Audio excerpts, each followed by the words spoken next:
Dans le cadre de la loi de programmation militaire, le standard force spéciale a été lancé en septembre 2020, après validation par la ministre lors du comité ministériel d'investissement. Il prévoit le programme une livraison de 5 machines en 2025, puis 5 autres machines en 2026 au titre de la loi de programmation militaire qui suivra. Donc face à ce besoin d'infiltrer des théâtres opérationnels de plus en plus hostiles, la DGA, la Direction Générale de l'Armement, elle a lancé le standard force spéciale de l'hélicoptère NH90 que vous voyez représenté juste là. Et donc ce standard, il repose sur un triptyque optronique révolutionnaire. Donc tout d'abord un équipement qui s'appelle l'Eurofly, qui est un FLIR de pilotage qui vous permet de reconstituer l'image qui est face à vous. Il est accompagné de l'Euroflir 410, qui est la boule située juste ici sous le nez de l'hélicoptère, qui lui va vous permettre de voir beaucoup plus loin des choses beaucoup plus précises.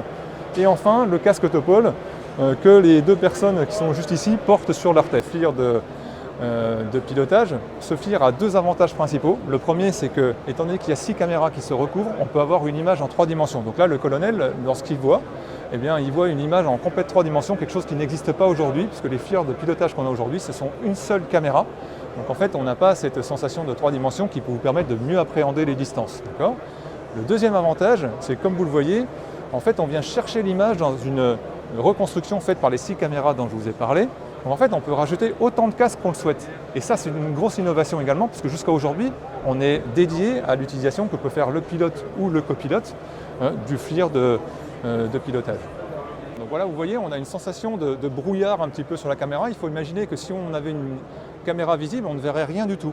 Ça, c'est ce qu'on appelle un brownout. Donc c'est un nuage de neige qui vient perturber énormément le pilote. Et là, vous voyez que grâce à l'équipement infrarouge, on peut voir parfaitement les références extérieures et continuer à piloter sans être gêné. La plus-value du casque Topol dans sa version Digital Display, donc qui est une version numérique, et qui va permettre, comme vous pouvez le voir sur l'écran, d'avoir une symbologie dédiée et beaucoup plus fine que ce qu'on peut avoir actuellement. Donc là, typiquement, le pilote est en train d'arriver proche d'une zone de posée. Et donc vous voyez qu'est représenté un triangle ici en pointillé et une zone carrée en pointillé. La zone carrée, c'est l'endroit où on veut faire le stationnaire ou se poser, et le triangle représente l'hélicoptère. Donc vous comprenez qu'avec cette simple symbologie, on n'a pas besoin du tout d'avoir de référence extérieure. On peut très bien réaliser ce type d'approche dans un environnement extrêmement dégradé. Donc c'est quelque chose qui n'existe pas aujourd'hui, on n'a pas ces aides au pilotage actuellement. L'autre plus-value du FLIR de mission dont j'ai omis de vous parler, c'est le fait qu'il y a à l'intérieur à la fois une voie infrarouge, mais aussi une voie couleur. Donc la voie couleur, ça sera une grosse plus-value, donc vous ne la voyez pas aujourd'hui puisqu'on est encore en monochrome, mais il faut imaginer que dans quelques années, on aura la capacité de discerner un pick-up noir d'un pick-up rouge. Ça sera une vraie plus-value de manière à pouvoir discerner les menaces et qui va donc faciliter grandement le travail des forces spéciales avec ce futur hélicoptère qu'est le NH90 Forces Spéciales. Alors l'innovation d'aujourd'hui, ça s'appelle le DAPCO, ça veut dire dispositif d'aide opposée pour shooter opérationnel. C'est un petit boîtier qui vient se fixer sur le système de navigation du shooter opérationnel qui lui permet d'avoir, en fonction de sa masse qui est définie par rapport à sa configuration, lui donner une altitude pour son posé. Ça permet, c'est comme un radar de recul de voiture, ça permet d'avoir une notion d'auteur et de finaliser l'arrondi du parachute pour poser en sécurité. Voilà. Exactement, en fait c'est un radar de recul de voiture de la technologie LIDAR qui a été intégré dans un petit boîtier. Du coup, au lieu de le mettre à l'arrière d'une voiture, on l'a mis à l'avant d'un shooter.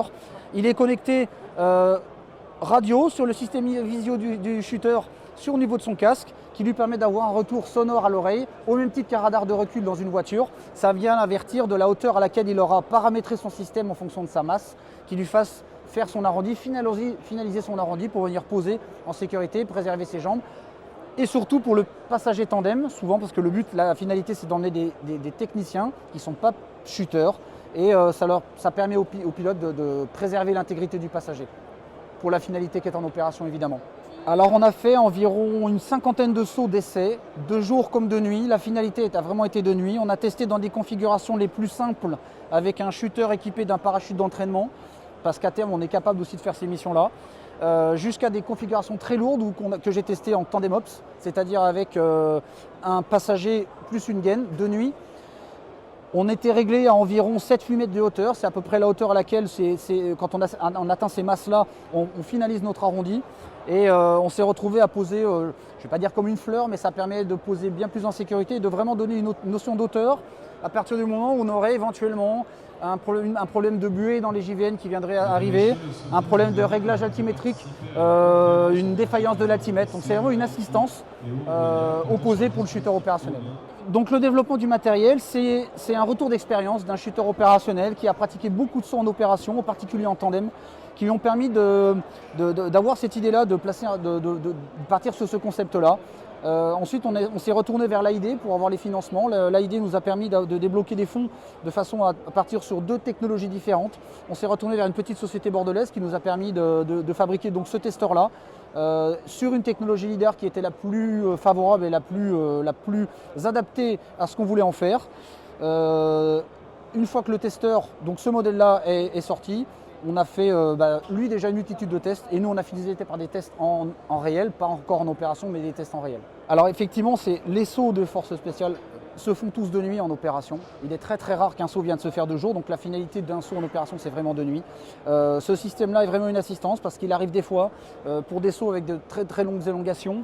Les réglages altimétriques peuvent des fois varier en fonction de la pression, donc on a des fois des différences de 15 à 20 mètres qui peuvent être dimensionnantes pour le poser en sécurité. Les JVN, ça arrive aussi des fois que par l'humidité, du sable se mettent à l'intérieur et créent un film sur la lunette. Et ce système-là viendrait éventuellement pallier les contraintes et les problèmes qu'on pourrait avoir pour aller poser les paras en sécurité de façon à passer à l'étape d'après, qui reste seulement un vecteur de mise en place, passer sur la mission pédestre, de façon à avoir tout le monde, on va dire, en carte, c'est-à-dire physiquement apte à finaliser la mission et à faire l'infiltration au pédestre.